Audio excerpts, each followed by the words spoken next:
Jokic just made light work of the Wizards. Just real light work. Oh, hey! And Bones did the thing again. Plus, is anyone in the West going to lose ever, ever, ever again? This is Locked On Nuggets.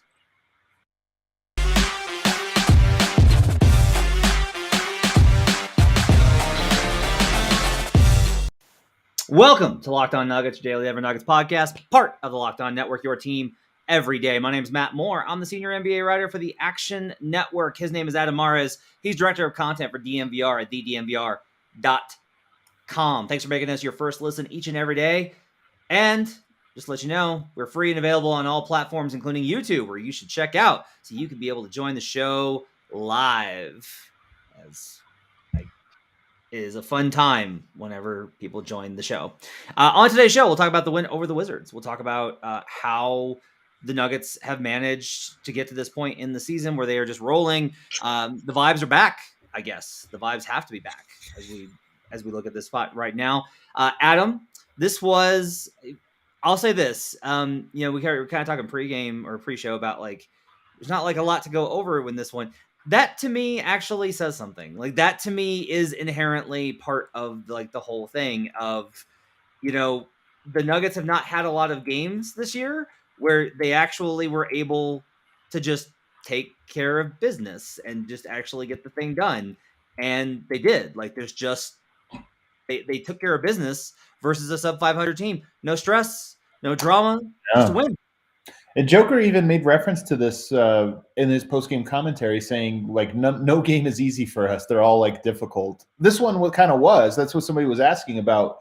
But this one was a little bit of an easy one, in that they just took care of business. And some of that was shot making. Denver shot 40% from the three-point line, 15 of 37. So you make 15 threes. You actually outscore Washington tonight by 30 points from the three-point line. They went just 5 of 23. So part of it is just random shot making. But Denver did look crisp. The ball was popping tonight. They were playing for each other. And like you mentioned, Jokic, he pressed his advantage tonight. So let's just go over Jokic's insane line. Let's just go ahead and just cover the bases here. He played 26 minutes and 18 seconds. And he put up 29, 13, 8, 2, and 1. I mean, he was 10 of 14, 2 of 2 from 3, got the three-pointer to fall. He hit all his free throws. It wasn't the most dominant performance from Jokic because it didn't have to be, and he didn't play long enough to. But, like, it was just, like, complete Matrix, Neo control of this game. I think it kind of was dominant, to be honest with you. Like you said, he didn't need to. You're right, he didn't need to, but look, they didn't have very good defensive centers. Thomas Bryant, I don't think, is like really a guy that's going to give him like a challenge. And Jokic made it look like it. I mean, he just it was a very casual 29, 13, 8, 2, and 1. And I think in his very first like 5 minutes, he had recorded one of every stat, including a free throw, a 3, and a 2. So it was just one of those games where like really early on, you could tell he was in rhythm. But I think the story is really, if like we try to break it down across everybody, the story was, you get 5 assists from Barton tonight. You get 3 from DeMarcus Cousins. You get 5 from Bones Highland. You get 4 from Monte Morris. You wind up – it's weird because I almost felt like more than 30 assists, but it just seemed like everybody was kind of playmaking today. This was like a very ball is popping type game from the Nuggets. Yeah, I was about to say, because there was that sequence where they had like 8 different passes, and I was like aggressively yelling at the TV. I was like, "You're overpassing! You're overpassing! You should take a shot now. You're gonna waste it." Oh, they got a dunk out of it. Okay. Yeah. Let me ask you about that. Is the only answer to you overpassed? You ran out of time on the shot clock. As otherwise, is it good to just keep passing? No, you can definitely overpass it. You could make the argument. There were like a few shots that opened up within that specific play you're talking about. Plays when you overpass, and I don't know if that one was necessarily like that was too much overpassing, but it's just that if you're going up against, say, the Golden State Warriors, it's very rare that you're going to get away with 11 passes. Like they're going to be able to recover and do this or that. But tonight going up against the Washington Wizards, guys they were doing things the right way, and it's encouraging. Like here's another thing I was thinking as I watched this game: the Nuggets just came out of a playoff atmosphere in Philadelphia. Like a really tough, emotional, crowd into it game. And then you go to Washington, and it was like a hard left. The crowd was pro Nuggets. Washington was like on their Washington was in second gear. They played this whole game, and I just think Denver. It was almost encouraging in one way because I feel like Denver came out of that Philly series ready for the playoffs, and they were like, "Oh yeah, we still have to play these Wizards teams every now and then." Yeah, honestly, I think it was good to not have a letdown spot. You know, coming off that Sure. Sixers game, it would have been pretty reasonable for them to lose this one, and to get the win, and not just get the win to get comfortably. I think does say something about the team and where it's at. Let's take a break. We'll come back and we'll talk about the bench and how it continues to shine in Bones Highland and what he continues to show, and the level of trust that the team has in him as well as the entire bench unit. We'll do that when we come back on Locked On Nuggets. But first, I want to tell you about the Athletic Greens Company. So our next partner has a product that I started using daily. It's called Athletic Greens. Okay. I wanted to be healthier. I wanted to get my like a huge burst of vitamins and supplements into it. I've talked about my brother-in-law before, who is like a super healthy, an annoyingly healthy individual. He is a lieutenant colonel in the Air Force. He's done CrossFit training before. He's done he trains for marathons and ultra marathons and it's annoying. And he was actually in my kitchen this week and he was in for spring break and was like, "Hey, what's this? Look at the Athletic Green stuff." And I was like, "Oh, that's like our new sponsor." And he tried it out and he was like, "Actually, this tastes better than all of the other supplements that I've been using. Like this one has been way better." So what is this stuff? With one delicious scoop of Athletic Greens, you're absorbing 75 high-quality vitamins, minerals, whole food source superfoods, probiotics, and adaptogens to help you start your day right. This special blend of ingredients supports your gut health, your nervous system, your immune system, your energy, your recovery, focus, and aging, all of those things. You just start off your day, pop in one scoop into the water bottle, down that sucker. You can have breakfast to start your day, and you're going to feel way better throughout the day. It's going to make a big difference. Check it out at the Athletic Greens Company, athleticgreens.com. We'll be right back on Locked On Nuggets. Back here on Locked On Nuggets, thanks for making this part of your day, making this your first listen each and every day. Make sure your second listen is the Locked On Now podcast. You got daily updates and recaps from all around the NBA from our local experts. Check it out wherever you get podcasts. Locked On Now. Adam, another great game from the bench tonight. 6 of 10 for Bones Highland, 17 points. Bryn Forbes. You got to stop at Bones. We talk about all the bench, but I think we got to stop with Bones because to me, if you actually distilled this down to one thing, it would be Bones Highland having another big game in a row.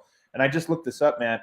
He's actually had double-figure scoring in 7 of the last 8 games. Wow. And then it breaks. So he had a 4-point game in 10 minutes against the Warriors.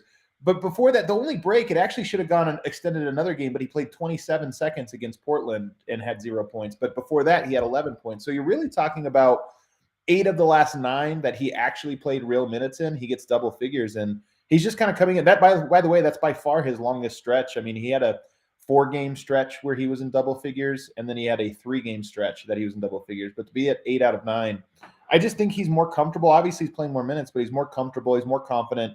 And he's stringing together several games in a row of that confidence, especially with his 3-point shot.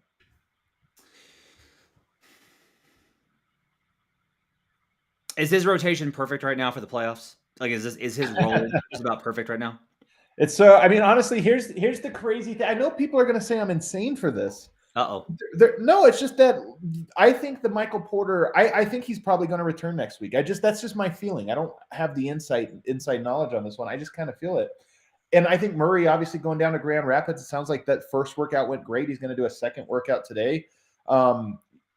It complicates things because Denver really is rolling right now. They've won 12 of 15. No, what I'm saying, I'm not saying you don't play them. I'm just saying it is going to be one of those things where it's like you work all season long to develop a rhythm. And by the way, Austin Rivers talked about this after the game about how he's like, it takes a long time to develop like chemistry with a 5-man group. And he's like, and I feel like over the last 10 games we've really got that or this or that. And it's like, yeah, but guess what? It's about to change again. And that's just it is what it is, but it is one of those things I kind of laugh at. No, like I'm not laughing at the idea. Like you're absolutely look. You don't have to sell me on this. We've seen it 3 years in a row. Like every single time they go through the hardest part of the schedule, and we're like, wow, they came out of it and they're getting their guys back, and then they get their guys back, and it's like, what? Like every single time. Like there's just This is why I keep yelling at people that are like, why doesn't Malone just keep Joker in for the last 24 minutes of the game? And I'm like, guys, the rotations have to stay the same. Like the players are. Well, Good. I don't know if they have to stay the same, especially when we're talking about Yoke coming in like 2 minutes early, because that's really what we're talking about, 6.5 minutes versus like 9 minutes. So that part of it, I don't think is an example of what we're talking about here. To me, it's more about like JaMychal Green and DeMarcus Cousins have developed a really nice, like that team plays now with those two guys are a big part of the personality. In fact, I think the personality of the second unit is Bones Highland, DeMarcus Cousins with J-Mike as sort of the third personality member of that group. And so if you replace Michael Porter Jr. probably that's where that spot goes. I mean, it probably affects him to some degree. So it's just that's the part that's just weird, is it just changes everything. And he's more talented, so maybe it's seamless, but it's just something that'll make this interesting. The only thing I'm trying to say here is you talk about the like awesome with the 5-man units, right? Like, and Malone's talked about this a lot. That the chemistry, that unit has finally been playing well. Like Malone will look at the numbers, but if the numbers don't match his eye test, he'll lean towards his eye test. And I think, and unless it gets to a point where it's just like, wow, we're just getting absolutely slaughtered, right? But the eye test has matched the data lately, which is just like that unit has found what works. Like, and I'll also say this: that unit has kind of come to get an identity. Like, it's scrappy. It's a little volatile. Sure. Is honestly the way it is, and that's not just Boogie. J-Mike's playing with a lot more, I think, emotional energy than he did early in the season. And like all of that is good. And, look, I will say this. If there's one player that I trust to integrate smoothly into a lineup and help, it's Monte Morris. Because I always feel like, I just always feel like Monte is good at adapting. And I get it that Jamal's going to start on the bench. I get it. Well, there's an interesting thing tonight. I thought was interesting. So the bench was kind of not playing great. The Nuggets are up 30 points, and it got cut to 20 with like 8 minutes to go. I never felt like Jokic was going to have to come in or any of that stuff. But Michael Malone brought Monte Morris back in to run with that second unit. So it was Monte with Bones Highland, J-Mike, and DeMarcus Cousins. And somebody wrote me on Twitter, and it made me think. He's like, it's kind of interesting that Monte came back in. I wonder, is that a sign that maybe Malone's trying to get some minutes with Monte in that second unit again? And at first I'm like, no, he's probably just trying to stabilize. But I don't know. Maybe there is some value to saying, hey, Bones and Monte, I need you guys to run that second unit together. And they did a good job. I really want to see the combinations with Bones. I want to see Jamal and Monte. I want to see Jamal and Bones. I want to see I want to see more Monte and Bones. Like I just think that those three guards you can mix and match. I agree. Don't go to the 3-guard lineup, because I keep begging you, don't do this. But I think in general, I'm very low on the. What did you I say? don't like the 3-guard lineups on this team at all. Yeah. I don't want the 3 guards. Yeah. Like there's just been so many this year, and I just keep being like, if you got like 6-7 guards, you can do like everyone's like, well, look at, because Bob Harrell was talking about this tonight, and it's not like there's teams that can do it, but he's talking about OKC and how well they've run with 3-guard lineups, and I'm like, yeah, because Shea's like 6'6". Like, yeah, if you're huge, you can do this. Yeah, he's a super long 6'6", 6'7", whatever he is. Yeah, it's different. Yeah. All right, before we go to break. Well, hold on. Is there anybody else from this bench? I mean, DeMarcus Cousins tonight also going 6 of 12. He had been in my opinion, a little like 4 or 5 game mini slump, and now 2 good games in a row again, Philadelphia and then this one. So for me, I was just good to see, because I was worried he was sort of losing control a little bit. Yeah, he beasted. Austin was good, 4 of 7, right? 2 of 4 from 3, hit 2 threes. Forbes was only 3 of 9, but he hit 3 threes. Again, like the second unit, a lot of it is just like a nice, easy fix for the second unit on top of everything else that's made it better. On top of all that is just having more shooters. Just more shooters actually hitting 3-pointers has helped considerably. And I think that's one of the reasons why their efficiency has really boosted. We have to make a point too that Will Barton tonight only took 6 shots. He only had 4 points, but he had 5 assists and 2 rebounds, 2 steals. Like, people only ever notice like when the Barton shoots too much, stuff happens. But tonight was a night where the Nuggets were rolling, and he just like was content to play facilitator. So just kind of a note here that the bads are loud and the goods are often quiet. This was like a quiet. he fit in perfectly tonight. How dare you? How dare you highlight both the good and the bad with Will Barton? How dare you? He couldn't make it. So Chris Dempsey got to chatting on the sideline. How funny was that? There, and dropped a little. Look, I'm gonna be real with you. I've been asking. I don't have anything on Jamal. Yeah, but don't. But Dempsey said that he expects Jamal to be back at some point during next week's homestand. Hard to know if he meant back with the team, as in back in Colorado, back from Grand Rapids. Maybe he's spiritually back with the team. I mean, honestly, because they were talking about him in Grand Rapids and like, oh, he'll be back, as in back in Denver or back on the court. I think back in Denver, to be honest. One, Chris Dempsey's a pro. No, you want to know where I'm at? I've reached this point. They're going to do the exact thing I didn't want them to do. They're going to do it. They're really going to do it. Jamal Murray's upgraded to questionable on the game notes. Yep. We're going to hear nothing. Breaks the story. Like nothing. We're going to be told nothing. And then on like let me look at the schedule. Let's see. Saturday, March 26th versus the Thunder. Like that morning, Woj will tweet it. And then, he'll tweet it 30 seconds before the injury report drops. Yeah. And then we'll get the injury report that says Jamal Murray and MPJ have been listed as questionable for tonight. Right. They're going to do it. I honestly think MPJ's back sooner. So I think, and it would be interesting. Do you feel like, here's a scenario for you. Let's say they are like, you know what? Michael Porter's ready to go on Sunday. But Jamal Murray, we think, is ready on Saturday. Do you think that they would delay Michael Porter to get both of them in on the same game? No.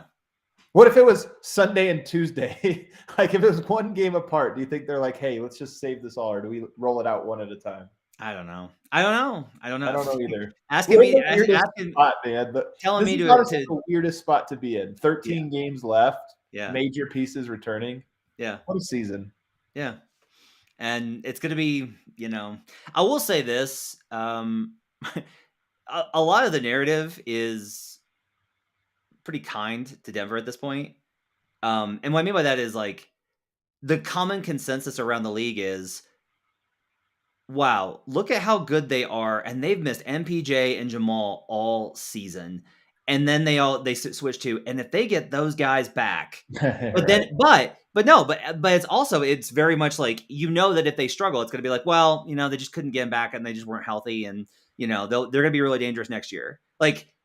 The Nuggets have some, I really believe that this year had more weight. Obviously, I bet them to win the title, right? Before MPJ went down. Right. I legitimately thought that there was a run here. And it really seems like it's switched very much to a free roll. Don't you feel a little bit validated by that? I mean, the Nuggets are 42-28. They'd be a 4 seed in the East. They and also, by the way, Jokic missed 6 games, which he doesn't usually, do. They went 2-4, 2-5, whatever it was that he missed. So don't you kind of feel like that's a pretty good record for a team that's missing 2 big players? If you add those 2 guys, they probably are out maybe at 48 wins right now, which would be the second most wins in the NBA. They're 6 wins behind Memphis. Here's what's crazy. They're on track. We'll talk about the rest of the West in a second. They're on track. They have a shot. They have an outside shot at passing that win total. How outside is it? Was it 48.5? 47.5. If you were a sharp, if you were a sharp buyer. What do you mean an outside chance? That's 6 wins. The schedule's tough. Look, I'm very close on this. I don't want to jinx it. Okay? Your own pick. I love it. Okay. Hey, smart. But here's the other thing is I think there's a shot. I think they have. Let's see. What are they at right now? They are 42-28. 42-28. Okay. So I need them to go. How many games is that? I need my nifty spreadsheet. I can't do anything without my spreadsheet now. I'm bound to it. All right. So 12 games left. All right. I need them to go 10-2 because then they hit 52 wins and they hit the mark that I had them set at. That's what I really need them to do. I need them to close 10-2. I don't think they're going to go 10-2, but hater. But like, if you had told, here's the thing, I was very confident in them. And what was weird was, if you had told me before the season, hey, they're going to lose MPJ 9 games in, I would have been like, nope, not betting that, no way. But then after MPJ went down, because he played so poorly, I was kind of like, I still think they're going to be okay. Yeah. And now, but if I look back to like what I thought of the team in preseason, if you told me like, oh, they lost this, and it really has been kind of true, which is just like, it just everything, the margins for error got so small for them because of all their injuries and the COVID and the fatigue and everything else, that it really truncated things. And the fact that they've managed to get here, it's crazy. And like, Joker deserves by far and away the most credit. And look, I've said consistently on this, I don't think this has been a great Malone year. I don't.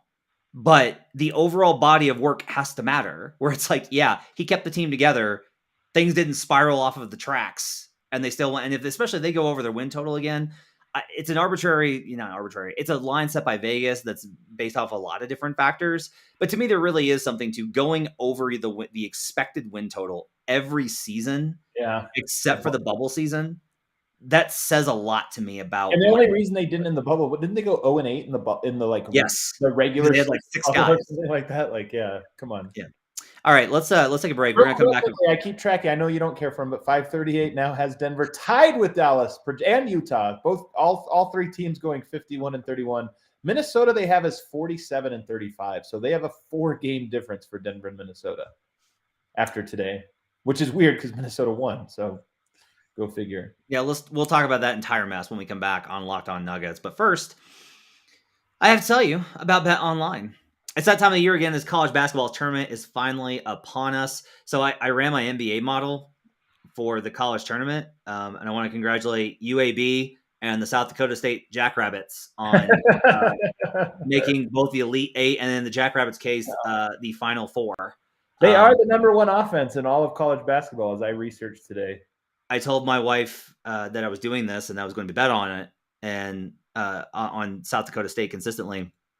And she was like, "You're putting our money on the South Dakota State Jackrabbits." And I just turned to her and I said, "Hippity hoppity." From all the latest odds, contests, and player props, BetOnline.net is the number one source for all your sports betting needs and info. BetOnline remains the best spot for all your sports scores, podcasts, and news this season. Not just basketball, they're your continued source for all your sporting wagering information needs, including live betting and your favorite Vegas casino games. Head to the website today or use your mobile device to learn more about the trends in action. BetOnline, where the game starts. We'll be right back on Locked On Nuggets.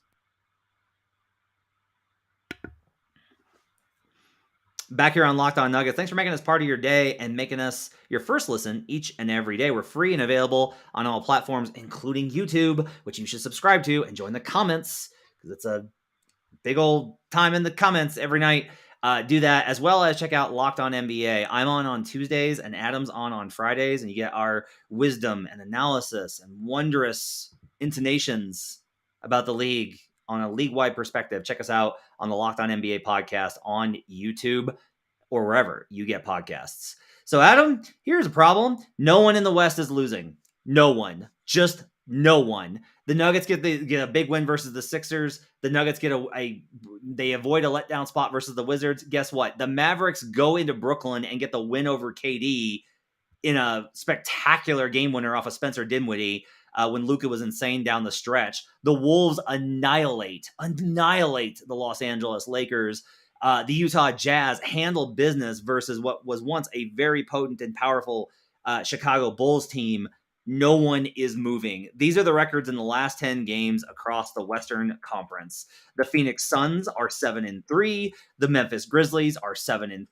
The Golden State Warriors are struggling. They're 4-6 after losing to Boston tonight. The Utah Jazz are 6-4. The Mavericks are 8-2. The Nuggets are 7-3. The Wolves are 9-1 and can't gain any ground. It's absolutely insane how tough this Western Conference has become late in the season, just getting wins all the time. No one is willing to concede right now. Yeah, it is crazy. I mean, Dallas tonight broke my heart. Brooklyn had that one in the bag. It was literally a buzzer beater game winner, almost a grenade that was thrown to Spencer Dinwiddie. To his credit, it was a great shot. And it's always fun when player wins right shortly after being traded. Yeah. So that's like a big moment for him. But it is one of those things where you're just looking at it and you're like, it's just magical. All these teams have magic to them right now. Dallas, the Timberwolves, even Utah. I know they're only 6-4 here, but they have a couple good wins here as well. And when you start to look at the standings, when we talk about Denver, where they're going to wind up, Utah and Dallas have the same record. Denver's now as likely to pass Utah as they are Dallas. So it is pretty wild. The only saving grace, as we discussed yesterday, is that Dallas and Minnesota play twice. Are we late enough in the season that we should be rooting for Dallas just to win both of those? Which one? Sorry, I missed that. Dallas versus Minnesota. Yes. It's probably the smartest. Especially because I'll maintain this. I think you want the 6. I would not have any interest in the 4-5. I just don't. Yeah. I don't have any interest in it. If you're the Nuggets, I don't understand why you're putting yourself in Phoenix's bracket. Can you lose to Dallas? Yes. Can you lose to the Grizzlies? Yes. Can you lose to the Warriors? Yes. Can you lose to Utah? Yes. But if you're looking at it like, will you lose to Phoenix in the second round? Not definitely. There's a lot there. There's a lot of stuff I can get into about why they could be live.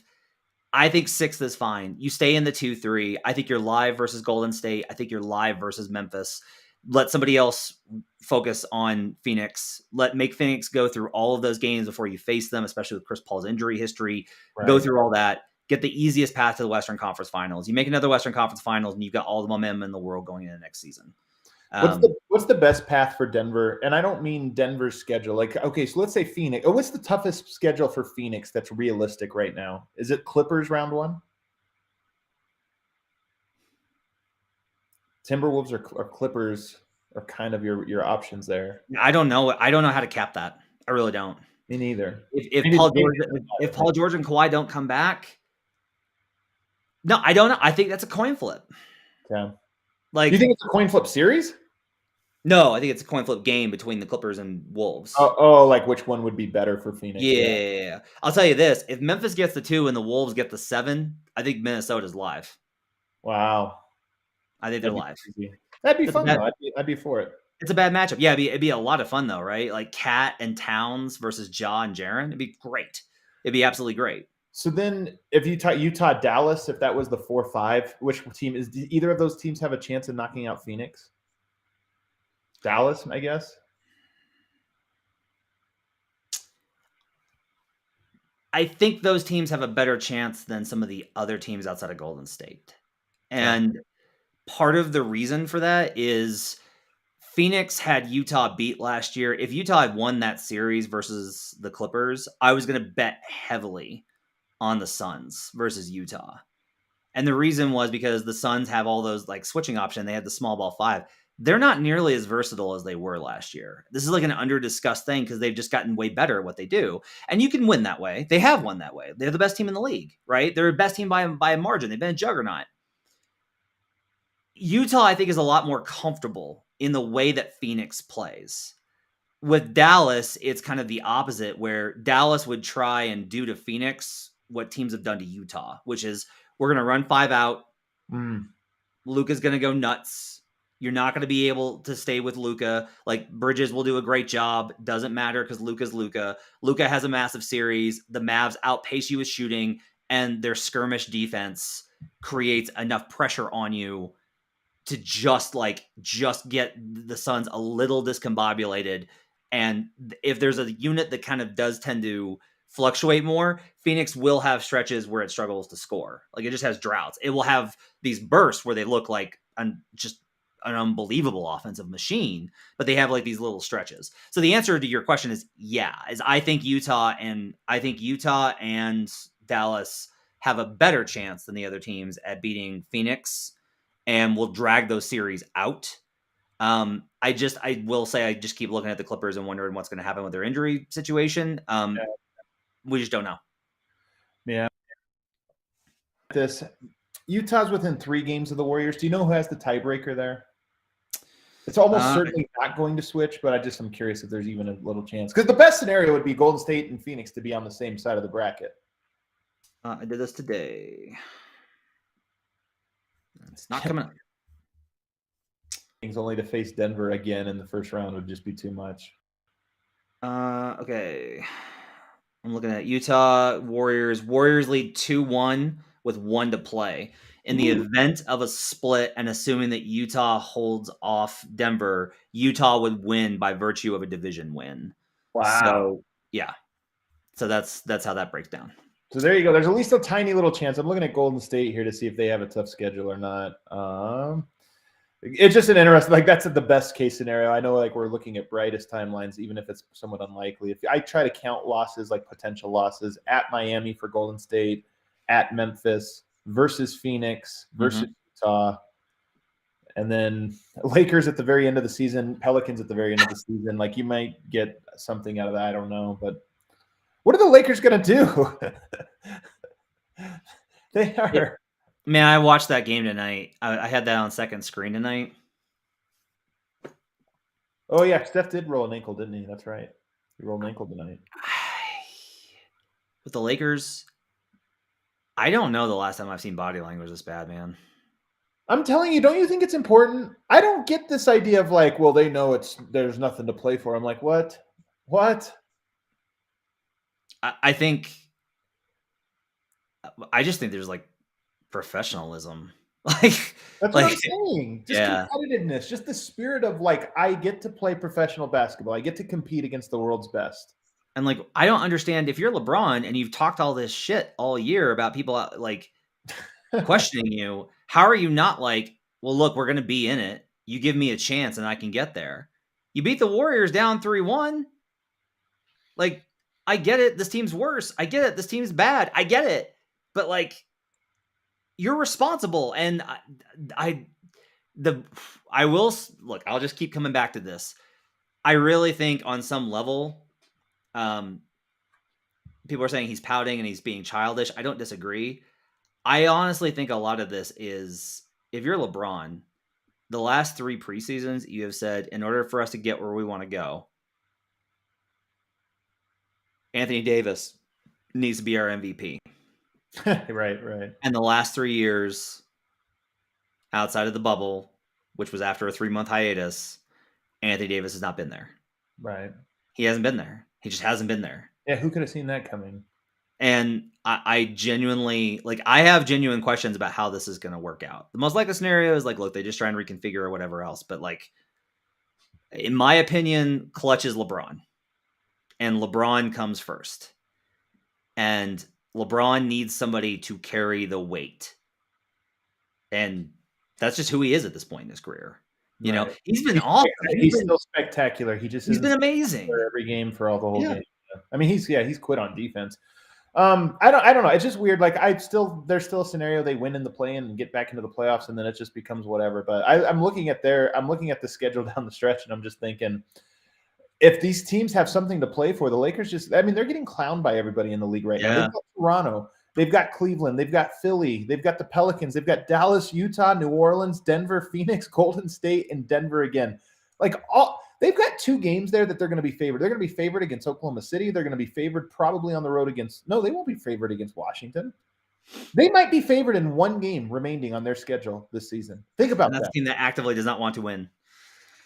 Here's what's also crazy is like they're begging for somebody to take this play-in spot.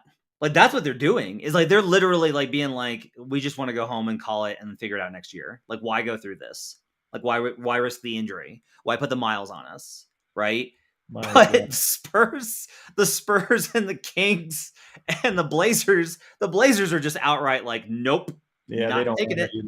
Not going to do it. The Spurs are 3-7. They went on a buzzer beater versus the Thunder tonight. They're 3-7 in their last 10. That's only 1 game better than the Lakers in their last 10. Wow. They're still 3 games back in the loss column. The Kings want to make it. They're 6 back of the Lakers. The Kings, man, that's the saddest team in the history of sports, man. They're like, this is a year where people are literally trying to get out of the play-in, and they still can't get in. They can't get there. Can't. That's why Lakers might end up going down the stretch here. They might win. If I were handicapping it, I would say they might win 5 games is like the ceiling for them. So they'll go like 5-8 down the stretch. My God. It is. And I think they'll actually be worse than that, but out of respect for LeBron, I'll say 5-8. All right. The Nuggets are quote unquote fully healthy. They have their full roster back. Okay. Jamal and MPJ are back, is what I'm saying. Jamal, MPJ, Zeke are all back. The Nuggets control their destiny, and they can face one of 3 teams. I don't know how that would work, but I've seen it happen. It could happen. They can face the Jazz, they can face the Warriors, or they can face the Grizzlies. Which team should they face? That's so hard. I honestly think they'd probably be underdogs against all of them. They will be. I mean, they will unless you're really talking about a fully healthy Jamal. The Jamal thing is so crazy to me. Man, you probably want Utah. Okay. I think you probably want Utah. Utah, I think, has the most capacity to crack. Yep. They have the fewest ways of beating you. I mean, they're going to beat you with Donovan Mitchell and Rudy Gobert being impactful. But like, if you can find a way to just limit Donovan Mitchell, then you should dominate that series. Like, the Nuggets have a better chance of getting perimeter penetration from their guards versus Utah than either of the other 2 teams. Maybe. Might be true. I mean, Golden State, Golden State tonight lost. Their defense is insane. Their defense is frightening. Yep. When they're locked in, they're an awesome team. They're awesome. I think they can beat Phoenix. I would be betting on them in a series versus Phoenix because they'd be dogs, and I would get plus money on it. So, like, I like Golden State to beat Phoenix. They're the team. I think they can do it. This team is the Nuggets are like just like the last week, right? Like, okay, you're exhausted. You lose the Warriors game. Good effort, but it's a bummer. You have the complete like disgrace on the offensive glass where you're usually great versus the Raptors. You turn around and you get this pretty phenomenal win on the road versus the Sixers. Right. And now it's like you beat the Wizards. Dempsey's talking about Jamal coming back. There's the MPJ, like the vibes roller coaster. Yeah. Is a lot here right now. Well, I will say this: the Nuggets are 2-0 on this 3-game road trip. Their final, long road trip of the year. If you can manage to get a win against Cleveland, I mean, their odds just these next games at Cleveland, at home against Boston, Clippers, and Phoenix. Those are 4 really tough games. If Denver goes 3-1 in that stretch, which if they go 2-2, we're going to sweat this all the way out to the end. If they go 3-1, like, I think they'll end up being in very good shape down the stretch to hold on to that 6th seed. I did want to do an update. I forgot this last night because this is the part of the tiebreakers thing I always forget. The Blazers and the Pelicans play one more time. So the Nuggets had already clinched a play-in berth last night when you and I talked. So today's game did not clinch it, but they've officially clinched at least a play-in spot. The Nuggets will not miss the postseason. The Wolves clinch the same tonight. We have 7 teams in the Western Conference that will at least be in the postseason as of right now. There you go. Okay, that's going to do it for Locked On Nuggets. Thanks for joining us, everybody. We'll be back tomorrow. I will be back tomorrow. Adam's got Locked On NBA, which you should listen to on Friday. For tomorrow's Thursday show, I will have Joel Rush from Forbes come on, and we'll talk about the Nuggets season, and I'll try and find out what the hell's going on with Jamal and all these other things. We'll do whatever update we can on that news as well. We'll keep you covered on everything Nuggets. Thanks for joining us, everybody. Have yourselves a great week.